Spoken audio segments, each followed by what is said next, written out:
Comment gérer le trac en public? Bonsoir tout le monde. Merci parce que déjà fait partie de la grande famille Débat Magazine. Et s'il arrive que vous rejoignez pour la première fois, m'invite au like, abonner et activer surtout ces cloches notifications pour ne pas rater prochaines vidéos. On m'appelle Jean-Marc de chez Israël. Bienvenue à tous. Première question que je me pose, c'est qui ça trac là? C'est quoi le trac?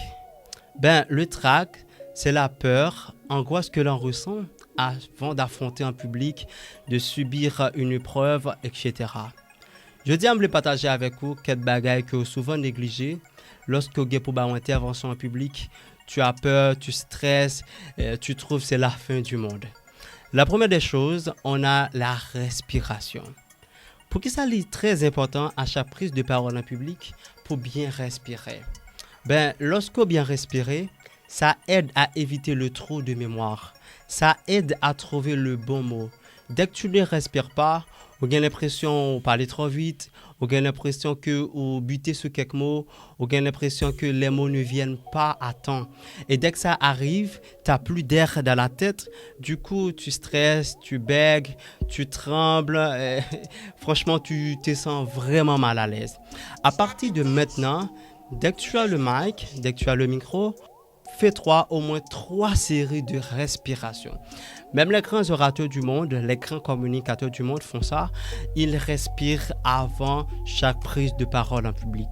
On ferme les yeux, on met la main sur le ventre, on fait rentrer l'air et on fait sortir ça doucement. On peut faire 3 séries de respiration, 4 séries de respiration, 5, 6 séries de respiration. Cela dépend de toi-même. En deuxième position, on a la voix. On dit que la voix, c'est un instrument dont l'animateur ou le communicateur se sert afin de mettre en valeur, afin de faire rire, convaincre, etc. Beaucoup pensent que la voix, ça vient de la tête, mais il faut dire que c'est faux. Selon des études, les études nous montrent que la voix, ça vient du ventre, ça vient du bas-ventre. C'est ça qui cause que lorsque tu n'as pas bien respiré, tu as la voix qui tremble, tu as la voix qui est frigide, une voix qui n'est pas stable, une voix qui manque confiance. Maintenant, on est d'accord avec que la respiration, ça joue un rôle très important dans chaque prise de parole en public. Maintenant, dès que ta voix est stable, pose-toi cette question. Est-ce que je veux vendre? Est-ce que je veux faire rire l'auditoire? Est-ce que je veux convaincre les gens? Donc, à la limite que ta voix est stable, tu te poses cette question, tu vas moins stresser, ça c'est sûr. En troisième position, on a le regard. Le regard, c'est la lumière qui éclaire le message. À travers le regard, on peut avoir beaucoup d'informations. Un regard peut traduire une angoisse, la peur, un manque de confiance, un mensonge, etc.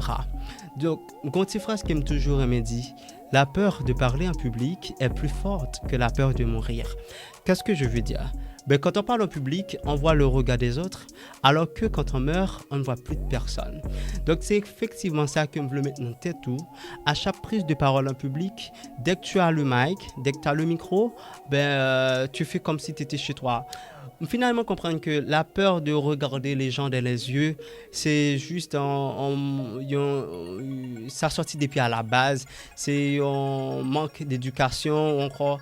C'est façon que parents nous éduqué nous lorsque nous étions petits. Ils toujours dit nous que les petits monde pas grand monde dans les yeux. Et il faut dire que les amis, habitude c'est une seconde nature. Habitude c'est vice. Donc l'enlever avec un bagage comme ça dans tête tout.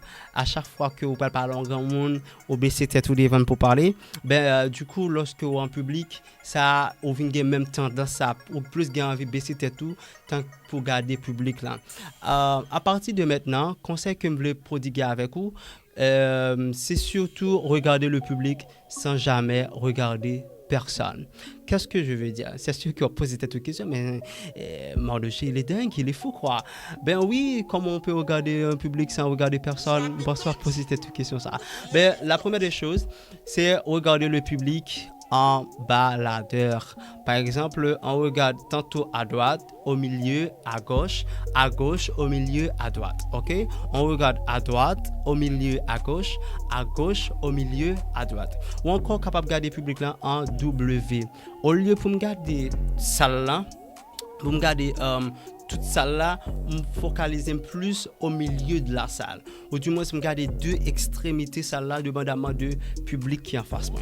Ou du moins, au capable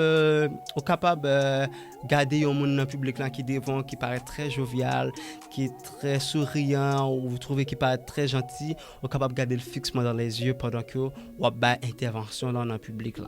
Donc c'est très important, même qu'on est que pour les débutants, la part est un peu difficile pour garder mon fixement dans les yeux, capable toujours utiliser cette technique ça, regarder les dans front. C'est très très important les amis.